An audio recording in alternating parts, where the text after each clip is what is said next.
Hello and welcome to Alex McCarthy's Wrestling Daily. As you can see, I am TalkSport's Alex McCarthy, and I'm joined by WrestleTalk's resident journo, Louis Dangoor, the prodigy himself. Louis, how are you, my friend? I'm really good, mate. I'm looking forward to this. We've been very excited about the launch of this show. So, yeah, today's been a day that I've been counting down for a little while, so I'm looking forward to it. The boyhood dream to stand alongside me, I'm sure. I'm sure it is for you, my friend. But yeah, here we are at the Wrestling Daily. This is going to be WrestleTalk's version of having all things wrestling news. We're going to have some hot takes in there too. Maybe there'll be some from our wrestling journalism friends. I say friends in air quotes. Yeah. And of course, we've got what I would like to call, Louis, the BS-ometer. Now, this is going to help all of you navigate the news in the wrestling world, and we're going to dig into some of that news, which includes Becky Lynch and the proverbial return that Vince McMahon is apparently seeking. We're going to dig into why Goldberg was in the Thunderdome, and much, much more as we go through this show. So, man, there's a lot to look forward to, and this, of course, is the first of 4 episodes this week, and it will be like that every week, every Tuesday through Friday, 8 till 9 p.m. and at 9:30 on a Monday, we will, of course, have the post pay-per-view show. And it just so happens we're going to have one on Monday after Hell in a Cell, Lou.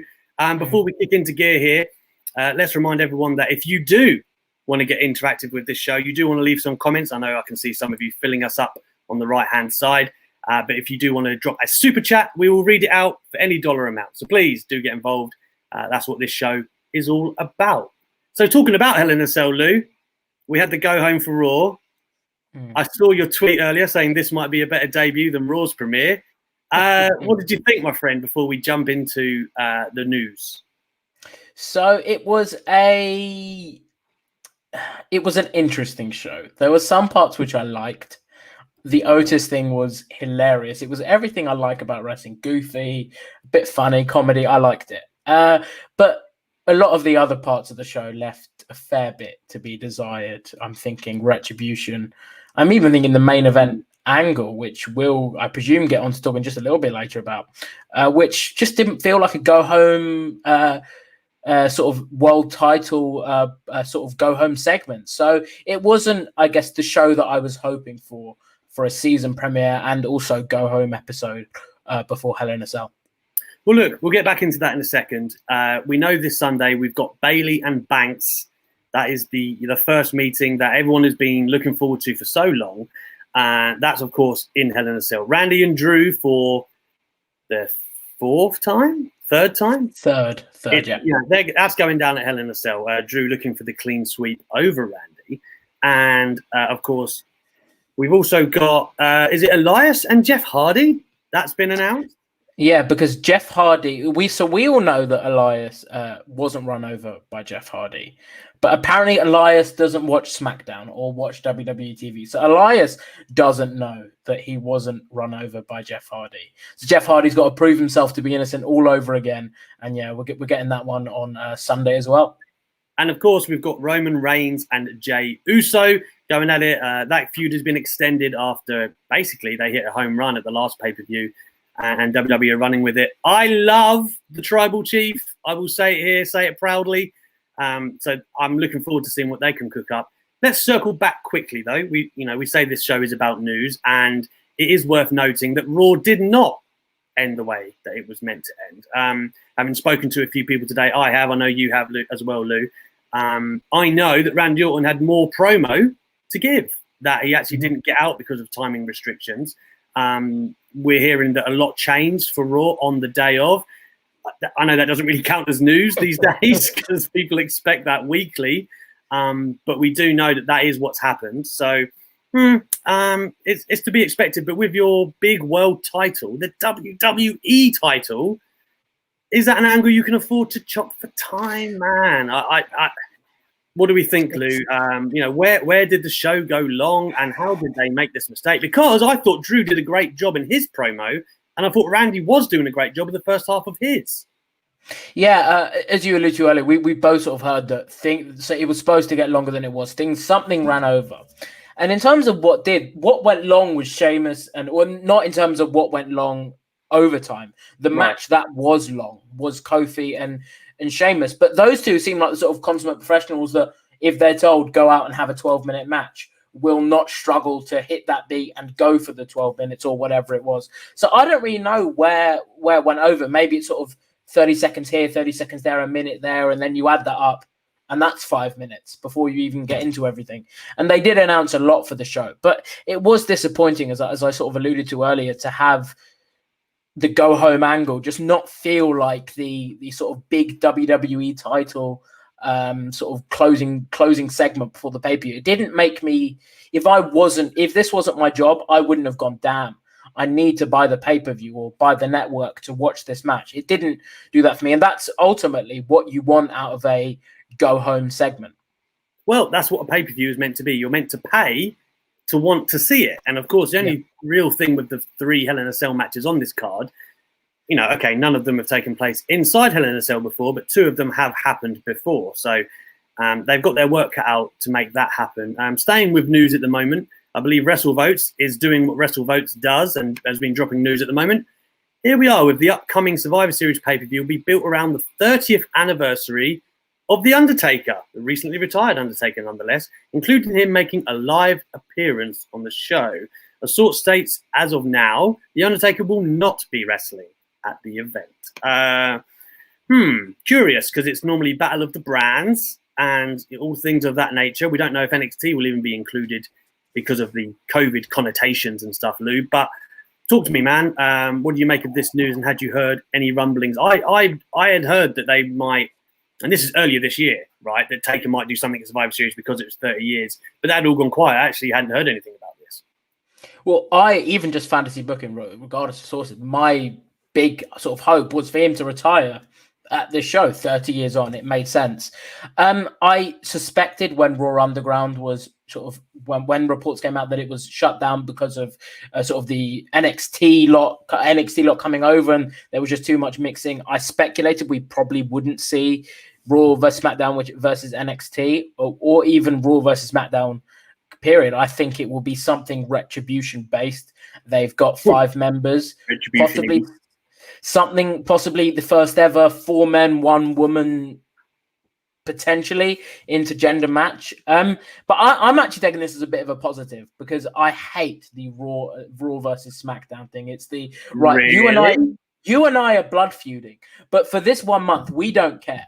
We really care about Raw, the show we were drafted to. Tell me it wasn't the best few months of TV ahead of Survivor Series last year. Tell me that wasn't the best month of TV for Raw and SmackDown. The bar is so low. This is an unfair. It's like saying you and I could protect. You know what I mean? It's yes, it is exciting, and to see whenever you see 5 of the top guys standing in the ring in the main event, it is always impressive. It is always great to see these 2. Just all the biggest stars that are normally in their own separate programs come together. So it is exciting, but in storyline, it doesn't make sense. Why would Randy and Drew, who probably would be on Team Raw, care about teaming together when they've just spent the last 4 months tearing each other apart? And in many cases, some have just arrived on that brand. You'd be like Jeff Hardy going to Raw, like, I bleed red. You can't stop me. I love Raw.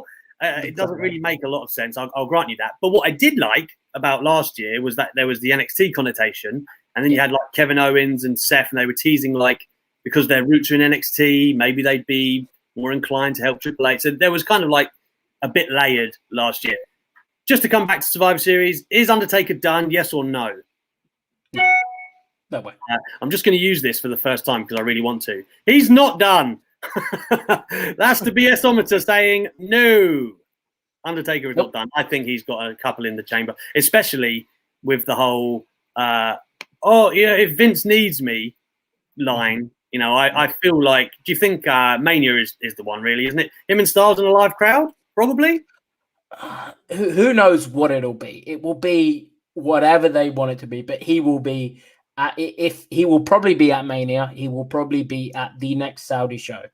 I have no, but as soon as the whole Undertaker's retired thing and the Last Ride documentary, which was fantastic, but I thought, not even for a second, thought, damn, we've seen the retirement of the Undertaker. I don't see it. Well, speaking of someone who probably should retire, let's get onto the news and talk about Goldberg. Of course, we've had this revelation that he would be turning up on SmackDown pretty much only a few hours before the show, that he was going to be in the Thunderdome. And yeah, it looks like he is primed for some kind of return, but they don't quite know when. So Inside the Ropes have been reporting that Goldberg was there to kind of boost the ratings for SmackDown, which unfortunately for WWE didn't actually happen. They didn't break over 2 million of the overnight ratings. And since Roman Reigns has been back, they've been doing comfortably north of 2 million. So not a success in that regard, but apparently Goldberg is more looking for the WrestleMania and Royal Rumble season, as per the report. Makes me uncomfortable that Goldberg is lurking around the title again. That's not something I particularly want, and especially Roman Reigns while he's on this tear, unless Roman's going to run through him, Lou. So let's jump into it. Let's use the BS-ometer at the end of this chat for the first time in earnest. Yes or no, do we think there has a lot of merits on this report that Goldberg is heading for a major match next year? I could see it. It's not something that I would look at and sort of go, I can't see it. I could see, like Undertaker, if Vince goes, hey, Bill, you got one more in you? And he goes, yeah, yes, I do. Here we go. He said in interviews he's under contract. Makes me ill. he said he's under contract for, which I actually reported around Mania time this year. He's 2 matches per year. And he's got 2 more years left. That's what I'm saying. He had a 3-year deal, right? And he's kind of done the first year of that. Yeah. So he's got it in him. He's got the dates for it. I could see it being a Mania. So what we're going to give this on the BS-ometer? What are you thinking? Well, I've heard very much similar things. I heard that it was a last-minute job to try and help boost the SmackDown, the season premiere, even though they're not really premieres, but you know what I'm talking about. That was what I had heard. And, of course, I don't know what they're using Goldberg for next year. And I don't like it that they're lingering around the title, but I've heard the same things. He's got 2 matches a year, and they are looking to bring him back in Royal Rumble WrestleMania season. So I've got no choice but to be nice to Inside the Ropes and say there is zero BS going on here. We're in the green. We're in the green. That's good. You want the green. Green is good. Yeah. If we think there's some doubt, you get this. Oh, bit of yellow. And of course, if it's bad, if it's Undertaker saying he's retired, it's all the way in the red. So there you have it. Moving on into other news, Lou. Becky Lynch is making a hell of a lot of headlines, and it pains me to say this in many ways due to their character and not their reporting. But Ringside the News obviously reported that Becky Lynch was backstage at SmackDown on Friday. Of course, there's a litany of reasons why she would have been, with Seth Rollins making his debut there, Bayley and Sasha being there too. She could just be there to see some friends. But of course, off the back of this, I believe Meltzer and Ringside, of course, have been saying that they're looking at her versus Rousey at WrestleMania 37. That's what Vince McMahon wants. That's what he's aiming towards. Personally, I haven't heard that latter. I do know she was there Friday, though. So, Lou, talk me through it. So, it's a difficult one because at the end of the day, we don't know. So Becky's obviously pregnant. A lot of it depends on that.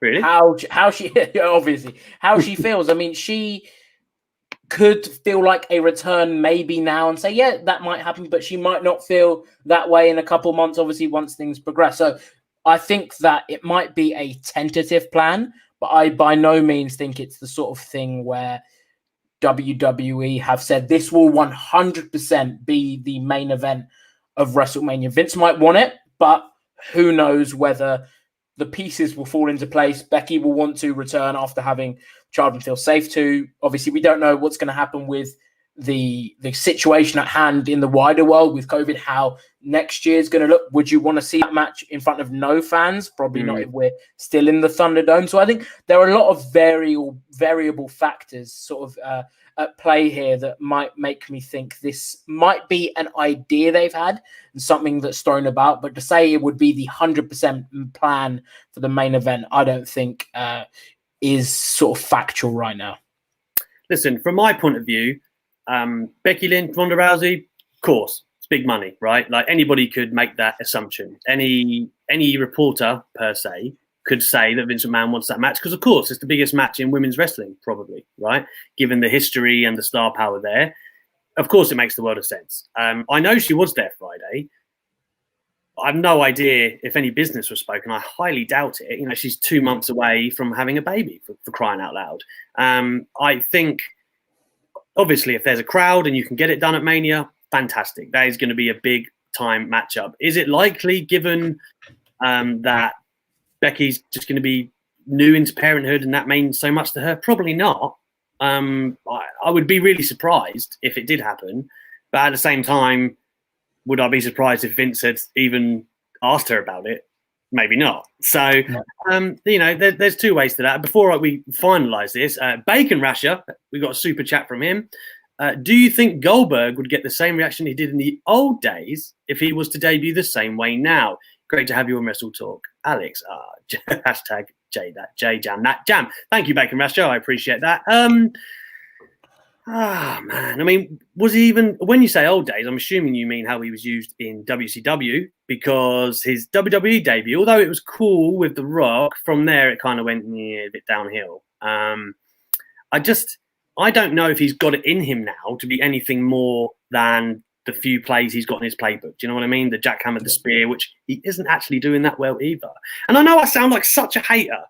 I do on Twitter, and I realise this. I've come to terms with this, but at the same time, like it's not anything against him. You know, it's not his fault that Vince McMahon keeps offering him a truckload of money to wheel himself out for two dates a year. But at the same time, I don't want to see a Goldberg match these days. It's not even a match, is it? Like that's just me being frank about it. So on the Becky thing, Lou, I'm going to say medium BSometer. You? Yeah, I'd agree. I think it could happen. There is a potential, but I think it's far too early to say whether that's something that we could both see happening, because there's just so much at play that could make that not a possibility. I think it has to be speculative a little bit. Like, I can't imagine Vince has pitched this to her 2 months away from her due date. I really can't. But then again, maybe I'm being too generous on Vince. Who knows? So there we go. Yellow it is. Lovely. Lewis, my friend, shall we get to a hot take? We should. Go on then. So this one is one that I particularly liked. Oh. This one from Adam Blompier. Okay. This. Hi, Alex and Nugget, long-time listener, first-time caller. So my controversial hot take is that for the last 10 years, the best on-average performer in WWE, the last decade, has been Brock Lesnar.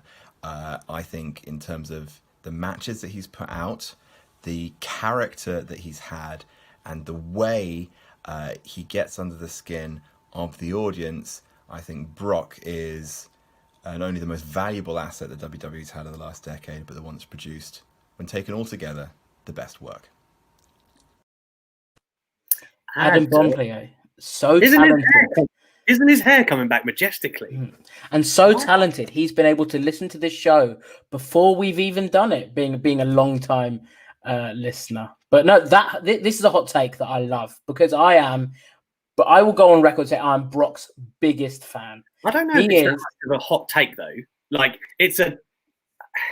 maybe it's hot in the sense that, you know, putting him number one, streets ahead. Sure. I mean, please, Lou, elaborate for me. I think if you came out and said, I want it. So I know Luke and Ollie did a mock draft. I was thinking, if I did it, who would be the first name on my list? And it would be Brock over Roman, over Drew. And it's me thinking Brock offers so much. None of his matches are like anything else on the card. And that is so rare in WWE, where you can look at a match and go, that isn't like anything we've seen. When he cares, and I think Stone Cold and Kurt Angle both said this on the podcast they did in the WWE Network that released last month. When he cares and he likes you, he will sell his ass off for you. We've seen that with Bryan. We've seen that with even Goldberg, who we were talking about earlier, which that WrestleMania 33 match, I think even you match. will admit, very good Mm-hmm. match. Probably Goldberg's last great match. I think this is not a hot take in my eyes, but if you put this on Twitter, you'd probably get a lot of people saying, I don't want to see Brock Lesnar anymore. I don't like him, this, that. For me, he's the most valuable asset WWE have got. I like this from Abnav. Completely agree. Only other close one is Roman or AJ. That is a good take. I quite like that. For me on Lesnar, I think having spoken to, there was a time where I got frustrated with Lesnar, right? Like where it was one of them. I went to WrestleMania 34 in New Orleans, and a lot of Brock's matches had got the same, right? It was just kind of suplex city, domination, blah blah blah. And it was, it's fine, but at the same point, like it wasn't achieving the goal. Roman wasn't getting over. The feuds weren't working with Brock in that position. And I left the arena that night, and I've never heard such terrible boos, awful boos. I mean, I had for Roman actually the night after WrestleMania the year before, but I mean, for a match that to be received that way, it was awful. And I just felt sorry for them, to be honest. But having said that, Brock, and I've always been a huge fan of Brock since like the 2002-2004 run, and the work that he has put in, like, as you say, when motivated. I've spoken to Drew McIntyre. I've spoken to even Kofi Kingston, who has every reason to not like Brock Lesnar or Vince. He has, they praise him so much for the way that he goes about his business and how savvy he is for putting things together. It's just, man, like I feel like his brain is underestimated in the business. And what people don't realize, the 2020 Royal Rumble, the whole time that Brock was in was essentially by Brock and Heyman. They essentially put that together. I know that for fact. So it's like, how can you, and that's one of the best halves of a Rumble you'll ever see in terms of like stories that, and how it layered and built to Drew getting his big moment. Honestly, it was sensational. We got a super chat here from, that's a long thing a long name to read out, but Mr. Davis, number one fan, we're going to go with. Watch Brock v CM Punk from SummerSlam 2013. You're absolutely right. That is another sensational bit of work from Brock Lesnar. In fact, like before the Suplex City run, he had quite a lot. Like even the feud with Triple H, I thought was good, Louis. Yeah, it was, and I'm going to mention one thing, but what you said earlier. One moment that always sticks out to me, and I think Drew probably told you this in interviews that you've done. I think he told everyone this story, which was a great story. When they did that, he did the Claymore kick at the top of the ramp and did a couple, and Brock said to him, and you could hear it on camera, pick up the title. Brock knows how to make these things work. He said to Drew, you pick up the title and hold it up. He's always trying to get people over. And I think Adam Blompier did a list this week on the top 10 sellers in WWE, and Brock was on that list. I won't give away anything else because check that out because it was an awesome list. He put Brock on that list, and when Brock does those jelly legs, he's awesome. So yeah, and that was another example of that SummerSlam match where Brock was fantastic. It was me that Drew told that to, Louis, before you pinched that away. That was my exclusive interview, I'll have you know. And yes, I am precious about it. Let's get into another super chat from Rian here. Great show so far, guys. On Adam's point, would you guys be interested in seeing R-Truth versus Brock Lesnar? Surprisingly, Brock seems fully invested. Yes, I would be interested, Rian. Of course I would. Who wouldn't? Obviously, again, speaking of my interview work, I spoke to R-Truth the other week, and he was giving me the full story about Brock Lesnar and the backstage parts of that. And man, if you haven't heard it, please go and watch the interview or read the interview that I put up on talksport.com.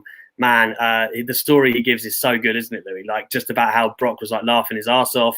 And Brock, like imagine that. Brock comes backstage and says to veteran R-Truth, man, we have to do something together. Like, I don't know about you. Like, yeah, I'd watch that in a match, but like, I want to see them tag team. Give me a tag team run for R-Truth and Lesnar. Like R-Truth just doing all this stuff, but Lesnar just dominating and winning all the matches. It's like Killian Dane and Drake Maverick on steroids is what it would be. I don't know about a tag team, but a match, a one-off, where we just see some comedy and some lightheartedness, and then just a, let's put it frank, murder of a not literal murder, but figurative murder, where Brock just throws him around the ring.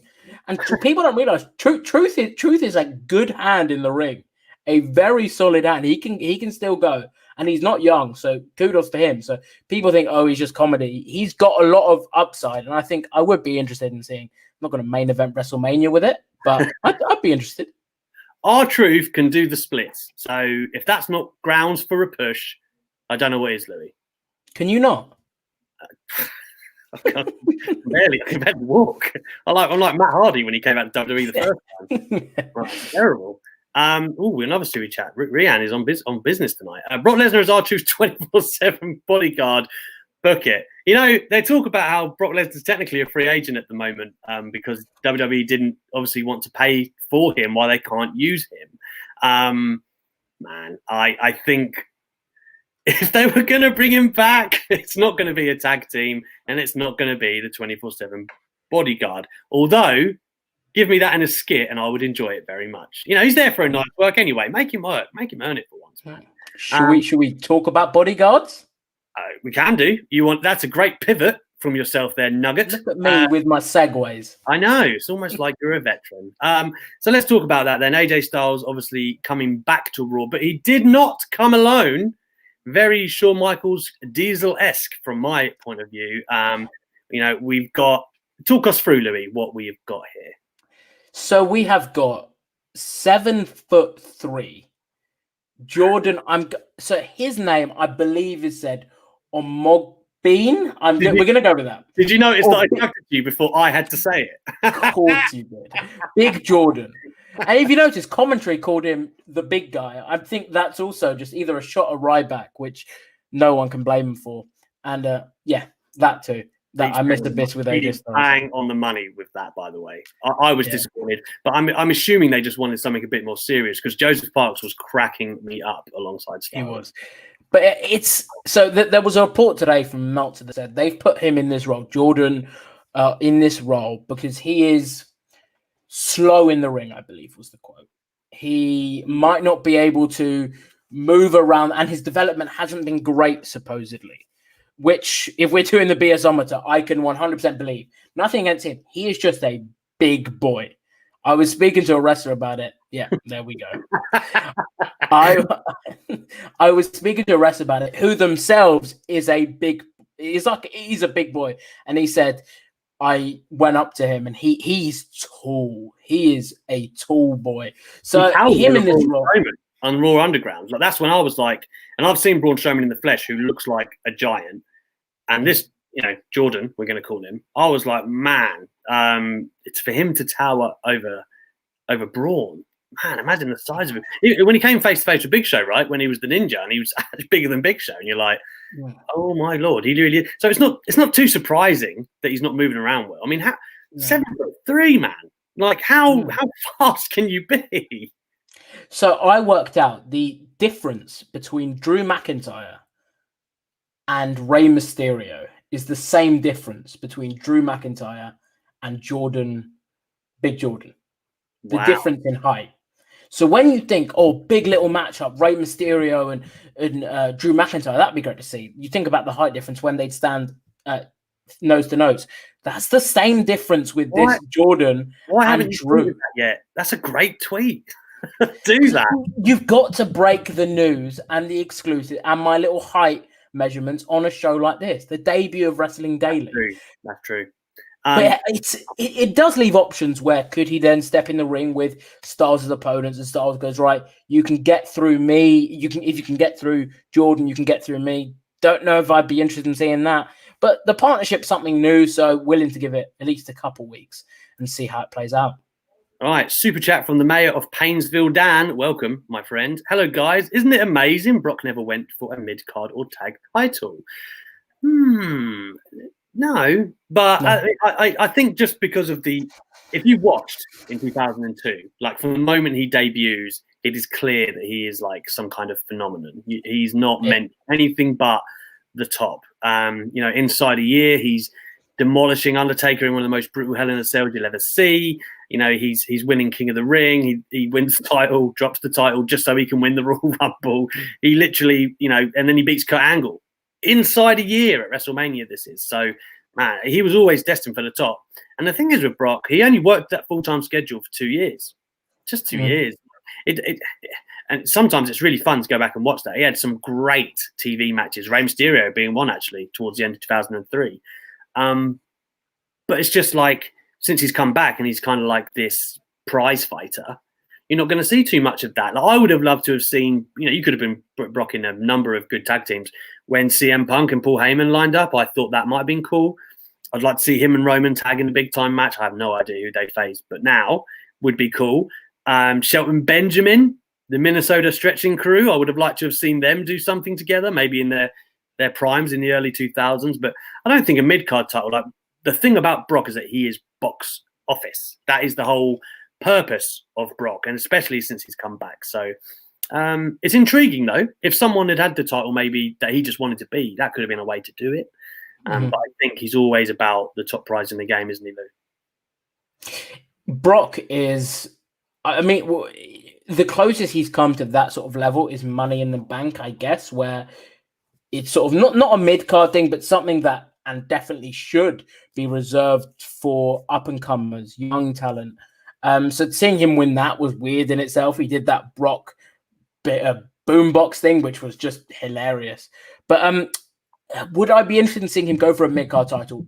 I don't think so, because I think it devalues it. The thing about Brock that I like anyway is when he comes in for the main event, or he's not interested. He wrestles first so he can get out of there, or he's on last. So I think it makes him feel like a prize fighter, makes him feel like a big deal. So that's probably why. And you said he's a smart businessman. If it was something that was pitched, like, oh, you can go after the IC title, don't know if that'd be something that even interested him. No. And let me tell you something. Since we're talking of segues and pivots, I've got one of my own here. So Lila Oakes says, here's a hot take. Keith Lee's theme is actually good. I'm going to discuss this, and then we're going to talk about Raw's theme, because, of course, they've made a change, and Louis claims it's a banger. So anyway, first off, Keith Lee's theme, good or not? I think I'm kind of still stuck on the old theme, though. The old theme was so good. It was just Keith Lee, summed him up perfectly. Exactly. That's what you want from an entrance theme. You want someone to walk down to the ring and you know as much as you can about them. Any wrestler you speak to will say, what you do in the ring is important, but the entrance and the first 10 seconds that you have with the audience are the most important thing. And that's summed up Keith. You can hear his charisma just oozing through his entrance music. So when he comes on the main roster and he's wrestling in the skirt, as we all like to call it, and with the entrance music, it just sort of was a combination of the two that everyone was a bit like, And if his entrance music wasn't that good to begin with, we might not have been that bothered. But it was so good that I can't really get over that. So I'm going to have to respectfully disagree with your hot take and say that I was a big fan. I think I do too, but respectfully so, because I do think the first time I heard it, I was more like aghast, like, oh, that's terrible. Whereas it's not terrible. It's just a bit of a departure from the other one. But speaking of which, and guys in the comments, please let us know. The Raw theme, I think this sucks. I really do. I don't think this is a song that's conducive to a wrestling opening. For me, and I don't know whether this is because I've been conditioned this way by WWE and like, you know, because hard rock or whatever is not even what I would listen to, right? But it's kind of what I've come to expect from a wrestling show. So whether that's just through years of wrestling, that I posted this on Twitter earlier, as many people seem to agree, sort of 2000 Attitude Era intro for Raw, that is my favorite. Closely followed by Play the Funky Music, Move into the Music, you know, 2002-ish to 2006. That one is my second. So I think they're my two favorites. I'd love to hear what people think about that in the comments. Because for me, Pete, stop hitting the nail on the head, mate. But he's done it again. It's a decent song, but it is not a wrestling song, Louis. No, I 100% agree. When I said a banger, as a tune in isolation, and I think it's a running joke on this channel. I don't listen to music I would never just sit and listen to music. But that song has been stuck in my head all day. Whoa. Before we move back, you don't listen to music at all? Music app's deleted from my phone. What? Whoa. What do you like? Do you exercise? Do you run? Yeah. Podcast. What do you put a podcast on? Yeah. Man. Normally your interviews. So That's normally your staggering. interview. Normally your interviews are on in the background. So be careful what you say because you'll be losing a bit of revenue if you tell me to stop listening and to listen to music instead. That is fair. I mean, first of all, no Burger King, no KFC, and he doesn't listen to music. You're an anomaly, Lou. What are you? I am an enigma. That's what they call me. But that song has been stuck in my head. And I 100% agree. It is not a song that suits a wrestling show. It doesn't sort of get me hyped. I guess things for Are You Ready for a Good Time for SmackDown? That isn't either, but it's sort of a little bit iconic. Yeah. First, I don't know who Louis with an E is, but Louis with an S. Louis with an S doesn't listen to music. He listens to podcasts. He listens to wrestling. But yeah, wrestling anything. But no, it's a good song in isolation. For a theme of Raw, no. Okay. I'm with you on that, Lou. You're going to get no arguments from me. Let's have another hot take. And this one is from another journalist friend of ours, a guy I like very much, actually. Old CVV himself, a Quizzlemania veteran, Chris Van Vliet. What's up, my friends? It's Chris Van Vliet. And I don't think I'm going to get a lot of support on this. But I don't care. Here we go. The Miz was a great WWE champion. And on top of that, The Miz deserves to be WWE champion again. Few people have been as consistent as he's been over the last 15 years. Think about it. Also, Vliet that Vliet. Couldn't forget that Vliet that Vliet. I don't hate this one. You know, The Miz, I don't know if he's great WWE champion. For me, like, Drew McIntyre is having a great run as WWE champion. I can't say that Miz has got classics in his bank. Does he deserve, or has he deserved to be WWE champion again? Yes, of course he has. He had that run in 2016 where he was tremendous, man. He was on fire on SmackDown. Part of that brand split, he should have been pushed right up to the top. When Ambrose was up there with Styles, Miz should have been in the mix too. And then when Daniel Bryan comes back in 2018, you could have had them two feud over the title. Everyone thought that was going to happen, man, and it just didn't. And I felt like that was a missed opportunity. They kind of rushed it and had it at SummerSlam, I believe. I've just said off the cuff, could be wrong. And I just felt like that was a story they could have got to WrestleMania easily. He should have won. So what, in my view, and we're going to listen to a little bit of Louis Dangoor fantasy booking here. So Miz should have won that year's Money in the Bank. Bryan should have fought for the title against AJ Styles earlier, nearly beat him or been close to beating him, have Miz cash in and then extend that to Mania, have Bryan finally win the Rumble and extend that to Mania. Miz, this comment from Rain says, Miz was great on promos but average in the ring. He's right, but, so 2 points here. Firstly, as an 11-year-old who was watching at the time of Miz was WWE champion, he was so annoying. I hated him, but that was the point. Yes. He was supposed to be annoying. He was supposed to be that annoying heel that you didn't like, that got under your skin. He played the cowardly role right. And on the comment of him being average in the ring, what I will say about Miz is there is something about the fact that he never gets injured. He is always consistently in the ring, being able to perform. His matches might not be like a Daniel Bryan where he's running and sort of through the ropes very nearly with all of our hearts in our mouths. It might not be about it. It won't be. He's safe in the ring. And part of me respects that. Part of me goes, you know what? Fair play to you. You're safe in the ring. You are the king of soft style, I believe people call him. And part of me respects that about him. So I do have a lot of time for The Miz. And as someone that, and I appreciate that WWE can rely on him for media appearances, for sort of guest shows if they need someone to go on. He is a fantastic front man for the company. He's someone that if I was in charge of WWE PR, I wouldn't worry, what's he going to say in an interview? That's a vision. It is a vision, but I wouldn't say, I worry what he's going to do in an interview. I could say, I trust Miz. Miz is just he knows what to say. So yeah, I've got a lot of time for Miz. 2 comments I'm going to come up with here. Injection 2K. I agree with Miz should be champion right now. And I don't know about that. I think he needs to get some steam behind him first, because whatever him and Morrison are doing is more of a comedy thing. I think I wouldn't take the title off Drew, and I certainly wouldn't take it off Roman. So I don't know where you would put Miz in that equation, but I do think he deserves more than the one run that he's had. There's no doubt about that. Interestingly, Chris Duncan says Miz was okay, better IC or US champion than WWE champ, and that is really, really hard to argue. And whether that's because Miz has been put in that position and those are the cards that he's been dealt, and they fall where they are, and he's made the best of what he could. When Miz had that feud with Dolph Ziggler, and I think even Ziggler put his career on the line, they had that real great series in SmackDown. That was over the IC belt. That's one of the last times, or I should say, in the last decade, one of the times where the IC title was felt the most important.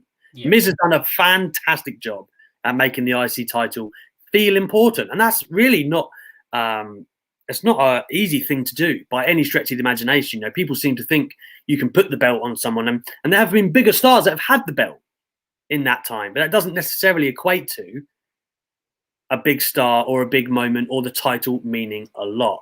And on that note, that's very interesting. Abnav thinks that Miz is the best IC champion ever, and I'm going to say it. I think he's in that conversation. I'm not sure I'm going to commit to saying he's the best, because there are a lot of good ones out there. Like Jericho, of course, is in legendary status with that. But if someone who actually treats the belt and raises the stock of that belt while he has it, very hard pressed for anyone to tell me someone who's done it better than The Miz.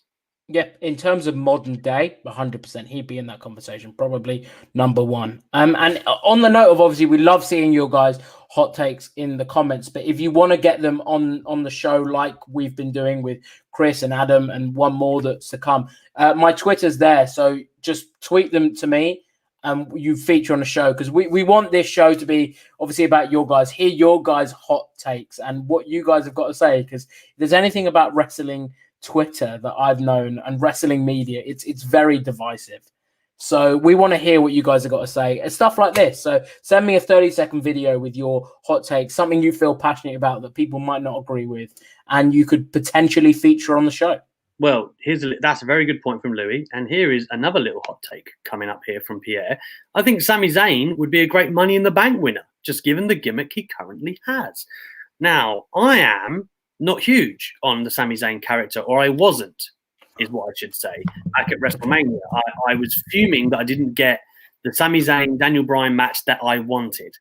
I mention it nearly every show that I have because that could have been a show stealer. You say that 5-6 years ago to someone, Sami Zayn Daniel Bryan with time at WrestleMania, my God, that's a match of the ages that people would have clamored for. But unfortunately, that's not what we got. We got cowardly Zayn and all of these interferences and whatnot. And I understand there wasn't a crowd, but at the same time, that wasn't truly representative of what Sami Zayn is. The ladder match we just saw with AJ Styles and Jeff Hardy, that is the guy, okay?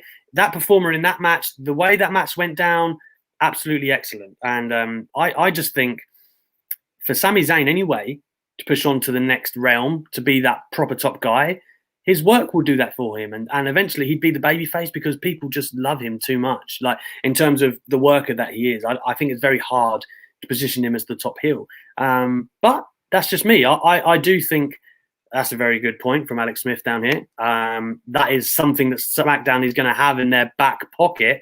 I would actually like to see KO and Zayn as tag champs. I've said this, okay? I'd like that, and then split off and give me what Alex Smith says. Yeah, but definitely that dynamic of the way round of face KO and heel Zayn, because we haven't had that in a while. Maybe they sort of what you can have that face and heel team where KO's, but Zayn's potentially cheating.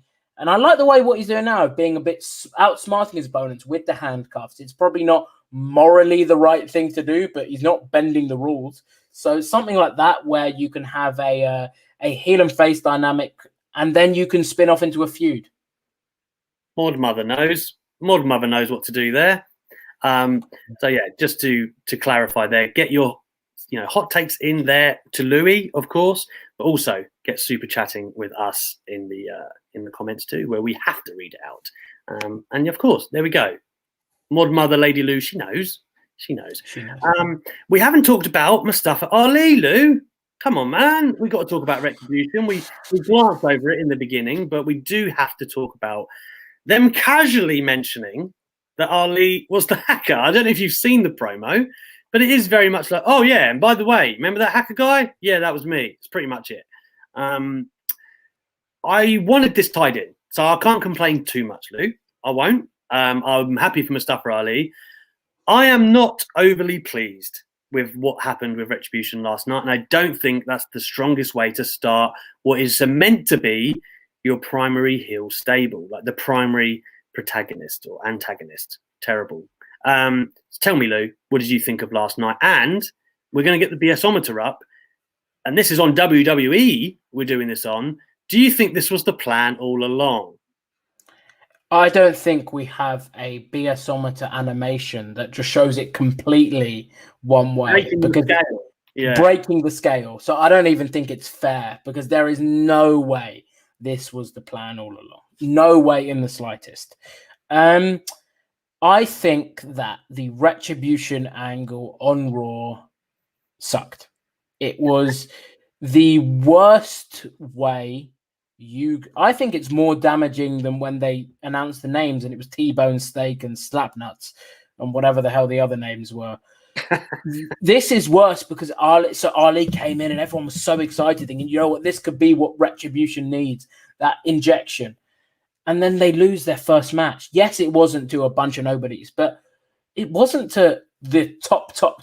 Hurt Business have been doing fantastic work, but they're not top, especially Shelton Benjamin and Cedric Alexander, who are fantastic workers, but they haven't been treated as such.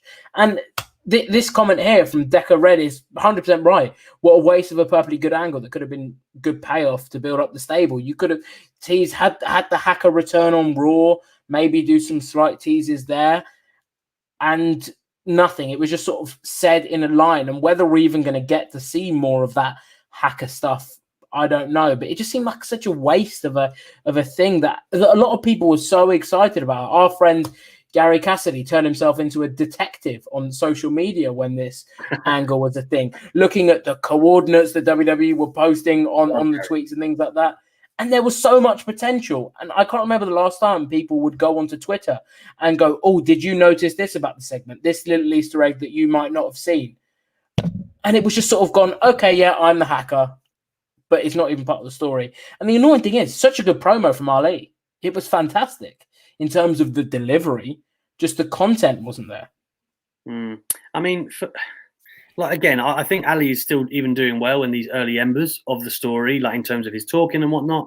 But if we're led to believe that Survivor Series is the destination for Retribution and there's going to be a big time matchup for them there, it's not a great way to start off. It just isn't. These are guys that are new to the audience. They need to be built up properly. And the Hurt Business have overcome them very easily. I thought it was a really cool moment a few weeks ago when the Hurt Business took on, over a dozen of them. And already they've overcome that mountain. It just feels like Retribution should have had more in their back pocket, been more resilient. Ali is teasing that there's more to come. But like you just said, why is the hacker like, okay, you've acknowledged it and you've tied up that loose end, but you haven't actually made it a part of the story. Why isn't he still doing these things? Like, why isn't he still messing with people then? Like, why did he all of a sudden stop? Like, none of this has been explained. As far as I know, Ali wasn't going to be the leader of Retribution originally. That's as far as I'm told. I'm not saying that there ever was going to be one, but I always thought they needed one. I always thought that, in fact, T-Bar called me out for it on Twitter for saying that they needed one by showing me their YouTube views, which is a good quantifier apparently. So, I feel for them. I do, because I feel like with the names and the build and all of that stuff, they haven't been given a great platform anyway. And then WWE give them a loss. It just screams like, I don't want them to be like the Social Outcasts or 3MB, like early doors where they're just like a jobber group. There could be more. And with Ali at the helm, I'd like them to be more. But, I don't want to poo-poo it too quick, right? I don't want to cast a a shadow over it or anything like that, but it's just not how I would have done it. But then again, Louis, I don't own a wrestling promotion, so what do I know? Let's get on to our last hot take, Lou. I feel like this is going to be a good one. Hey, it's John. So I would say my most unpopular wrestling opinion would definitely be the fact that I think Jinder Mahal is a top 10 WWE champion of all time. I think he elevated that title to another level in not only the United States market, but the Indian market as well. And honestly, I think he brought Randy Orton back into relevancy with the Punjabi prison match and with bringing the Great Khali back, because obviously, I mean, he is the Maharaja. So like he has that effect on anybody that he steps in the ring with. Now, John, I like John. I like John's moxie. Can't say I agree with Jinder Mahal being a top 10 WWE champion ever, in the words of John, my good friend. Look, brought Randy... I can't even say it. Brought Randy Orton back to relevancy, apparently. That Punjabi prison match is one of the worst WWE title matches I've sat through. It was painfully boring. Painfully. Love Jinder, by the way. I've interviewed Jinder on several occasions. He is one of the nicest blokes you'll ever meet. And I'm glad that he got his moment because he worked hard, right? Cool. Come on. Top 10 greatest ever, Lou? No, not for me. When I saw this hot take when I was creating them, I had to have a glass of milk because it was just too damn hot. Too damn spicy. It was that, yes. Some of the comments that is are amazing here. That is definitely a hot take, of course. It was. I wish I had Rick James here right now. Listen, respectfully, I would disagree because John seems like a great guy, but respectfully, I will have to disagree. It was a experiment, and I applaud them for giving us something different. Just the wrong guy to do it with. It was. Would he even be top? I don't think there's been 100. No. But no, he wouldn't. I think there is cause to say Jinder Mahal would be in my 10 worst WWE champions. That's some great comments. Sorry, please. For podcast listeners, someone has just said, "Can someone go and check if John is okay?" And listen, okay. He seemed like a lovely bloke. Seemed like a lovely, and his smile at the end was was infectious. But listen, he would be for me one of the worst WWE champions. Not for his work. Yeah. He tried his hardest, and I commend him for that. He was put in a tough position where WWE were trying to break into the Indian market. They thought, way to do this is to put the title on Jinder. Hang on. And then they had Triple H beat him in India. Don't forget that. Yeah, don't forget that. But it's also the fact that he beat Shinsuke Nakamura twice. That didn't help because we all were raving about Shinsuke, and a couple of months after his main roster debut, Jinder's beating him. And that is although Jinder's not going, or as far as we know, but I would be shocked, he's not going into Vince, holding him ransom and saying, you need to make me beat Shinsuke Nakamura. The decision is not his. Yeah. The decision is not his, but by default, by the fact that he beat one of our favorites, someone that we wanted to see sort of progress up the card, we just by default weren't that into what he was doing. So for me, I'm going to have to respectfully disagree. And with the Punjabi prison match and the return of Great Khali, which wasn't even followed up on, it was the most boring match I think I've ever seen. So I'm going to have to respectfully disagree. A lot of people in the comments are saying, isn't he Canadian? Yes, he is Canadian, but of Indian descent, is what he would say. Flame Inc., don't hinder the Jinder. You're not wrong. Listen, I said this earlier. Jinder is a really nice guy for anyone who ever meets him. Very sincere. I feel bad for him because he had a really bad injury like past couple of years. And he was due to work with Drew. I know Louis was a guy who actually came up with that scoop. They were due to work together. In fact, Louis, just because I know that is true, that I know that's true, I'm going to give you the sacred green BS-ometer. But no, the Jinder, for me, and I felt he actually did grow as champion. He did get better. but still, like, come on, it's not something I'd want to see again, and I mean that with the greatest respect. So, we've got a couple of super chats to get to. Mandy Savage says, "Hot take. This is a delightful show. Cheers on the launch, boys. Can't wait to see SB3 on Wednesday and Stephanie Chase on Thursday too. It's a good lineup. It is a good lineup. A lineup that I actually went out and picked myself. And Louis has been a nice little. I don't want to call you like a project of mine, but we spoke long before we started working together when Louis was in his early days. He's actually still a student. Can anyone believe that? Louis is still a student. I'm 32. Yeah.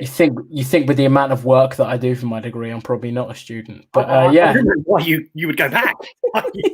don't let your parents hear what the advice I'm giving you. But I don't know why, man. But no, we appreciate obviously all the support you guys have given us on social media with the announcement and on the show in the comments. We massively appreciate it. And when I'm not here, SB3 and Steph will be here, who are fantastic. SB3, I think, watches more wrestling than anyone I know, and Steph probably knows AEW and New Japan better than most people I know. So you are in more than safe hands with those two at the helm. Ooh, Mayor of Painesville, Dan, said Slater versus Drew versus Jinder, WWE title one day. Let me tell you something, Dan. Yes, I would actually watch that. I would. I think. Would not. What? You wouldn't watch it? Come on now. Let me tell you something. Slater has improved immensely. He looks a lot better, and it seems kind of like renewed enthusiasm and impact. Jinder and Drew was going to happen, and I would have liked the story being told there. So why not? I mean, it would be fine for a one-off match. I'm not saying you build to Mania, Lou. Maybe a Raw main event. Cool, like an open challenge. Or even pay-per-view. No, not for me. Not for me. If you told me that, and I love Drew, I am a massive fan of Drew. If I looked at that, I would have said, all right, this is in a year or so's time. Drew has possibly lost the title and fallen down the card a bit, and this is an IC title feud or a US title feud. That is what that screams out to me. And I hate saying it because I love all three men involved.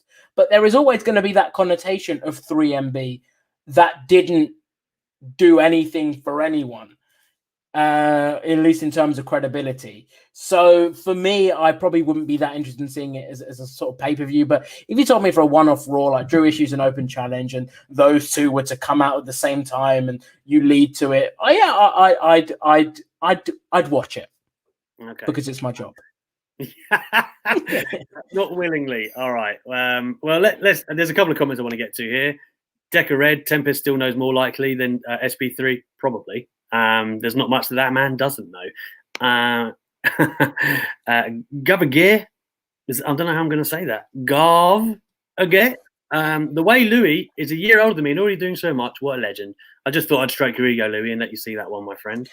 Head's too big. William, great show, guys. Now only a matter of time until Ali shuts it down. Fingers crossed. Good luck. LOL. Man, Ollie is is he going to be our nemesis, Lou? I think we're a friendly show, don't you?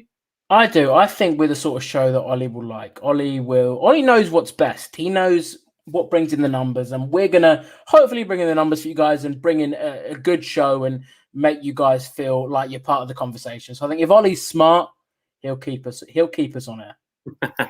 Well, I must say that does bring us to a close. It's been an hour already. That's crazy, Lou. But I really have enjoyed getting involved with all of the people in the comments and bringing you the news, what we know. I think we delved quite deeply into what Raw happened, and of course the main event running over, which I'm sure me and Louis will elaborate on for you on Twitter and in articles tomorrow. But of course, thank you so much for joining us, guys. I hope you had fun. I certainly have, and I'll be back tomorrow with SP3. Then I'll be back with Stephanie on Thursday. And then I'll be back with Louis again for some Friday Night Delight. So thank you so much, everyone, from the both of us. And we can't wait to see you again.